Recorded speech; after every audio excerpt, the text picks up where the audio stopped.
Today we're unpacking the anatomy of the freeze response. We're talking about that quiet, deeply misunderstood survival mechanism.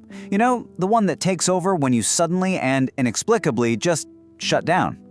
If you've ever been called cold or detached because you go completely silent when you're hurt, well, you are in exactly the right place. Picture this.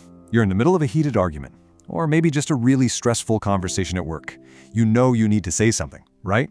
You probably even have the absolutely perfect rebuttal buried somewhere in your head, but your brain just stops. Has your mind ever gone completely blank like that? You're just standing there, your throat feels super tight, and the words just literally will not come out. Now, I want to reassure you right off the bat here. This physical sensation, it's not weakness. You aren't losing the fight. What's actually happening is your brain is pulling the emergency brake to protect your peace. Section 1. The invisible emergency brake and stopping the performance.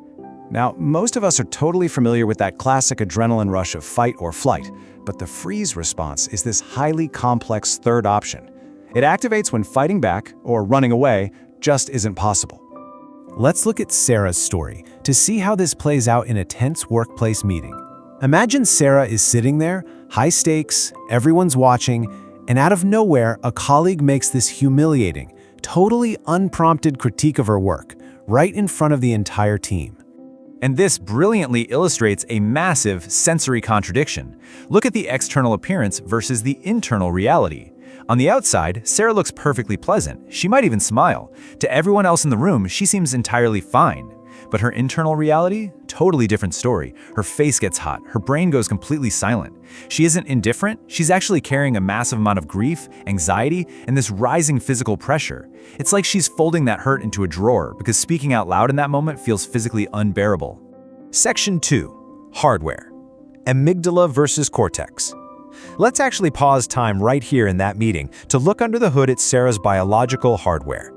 Here's the conflict happening in her brain. Think of the amygdala as this overly sensitive internal alarm system, and the prefrontal cortex as the thinking brain, basically the logical, reasoning CEO.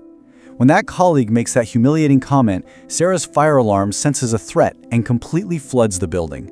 It literally locks the CEO out of the office, taking her logical processing entirely offline. Her body decides the absolute safest thing to do is just stop the performance, become invisible, and wait for the danger to pass. Section 3. The old operating system and software built on survival. The big question we have to ask here is why Sarah's brain perceives a standard, albeit really rude, workplace critique as a literal life or death threat. For so many of us, the answer comes down to toxic stress. This is essentially a nervous system adaptation from childhood environments. Maybe the threat wasn't a predator, but an unpredictable caregiver, right? An environment where expressing hurt led to being dismissed or even punished, making vulnerability synonymous with danger. And please know, these reflexes aren't flaws. They were built by a child trying to navigate a highly unpredictable world. Your brain basically learned to play a high-stakes game of chess just to keep you safe. Because if you learned early on that speaking up wasn't safe, you didn't just learn a fleeting lesson. No, your brain built an entire operating system around the core belief that silence is the absolute safest language you can speak. Section 4. Naming it to tame it, updating the software. Okay, so let's go back to Sarah in that meeting room. How does she actually update those old survival rules without judging herself and finally regain her voice? Well, the very first step therapists recommend is a technique called affect labeling. Sitting at that table, feeling her chest start to tighten, Sarah just needs to quietly say to herself, "I'm having a freeze response right now." This simple, totally non-judgmental act works like a circuit breaker.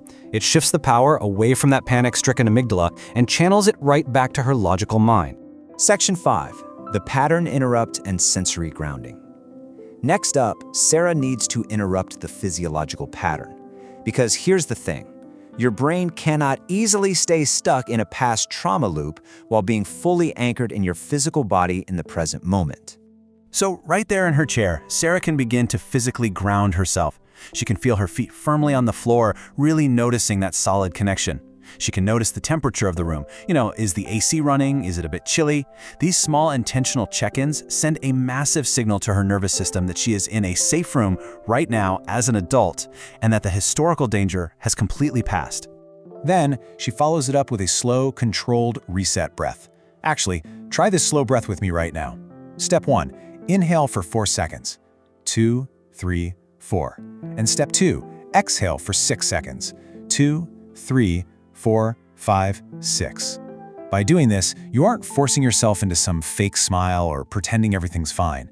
You're just slowly releasing that emergency brake so the logical CEO of your brain can step back into the office and actually formulate a response. Section 6. Releasing the brake. You are safe now. As we wrap up this explainer, I want to remind you of something incredibly important. Shutting down doesn't mean you are broken, and it certainly doesn't mean you are incapable of standing up for yourself. It just means you need to remember this. You are allowed to let the adult you've become take over the job of staying safe. Your brain did an absolutely incredible job protecting you for a very long time with the only tools it had available. But you are totally allowed to be a beginner at taking care of yourself now with new tools safely in the present. I want to leave you with a final thought to reflect on today. Does your freeze response show up as a blank mind or a sudden desperate need to disappear entirely? Recognizing your own unique pattern is the vital first step in updating that old software. Thanks for joining me for this explainer. I really hope this helps you find your voice and maybe be a bit kinder to your own mind today.